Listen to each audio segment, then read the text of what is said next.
बातमी पुण्यातून आहे। पुण्यामध्ये झाकण उघडं राहिल्यानं महिला चेंबरमध्ये पडली आहे। उंडरीमधील हा संपूर्ण प्रकार नाना भानकरे यांनी व्हिडिओ ट्विट केलेला आहे। महिला थोडक्यात बचावलेली आहे आणि ही संपूर्ण दृश्य सीसीटीव्ही कॅमेऱ्यात कैद झालेली आहेत।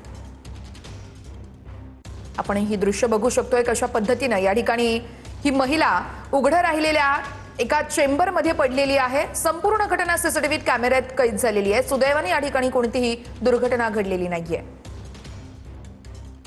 एक आजी त्या ठिकाणी चेंबरमध्ये पडलेली आहे। त्याचबरोबर रिक्षा असन टू व्हीलर असन अशा अनेक घटना 4 दिवसापासून त्या रस्त्यावर घडत असताना पुणे महानगरपालिकेच्या प्रशासनाचं दुर्लक्षामुळे ह्या सगळ्या घटना त्या ठिकाणी घडतात। स्थानिक नागरिकांनी तक्रार देऊन सुद्धा अशा घटना घडून सुद्धा प्रशासन त्याच्याकडे जाणून बुजून दुर्लक्ष करते। प्रशासनाला विनंती की ताबडतोब ते काम करावं, अन्यथा शिवसेना स्टाईलमध्ये आपल्याला उत्तर त्या ठिकाणी दिलं जाईल।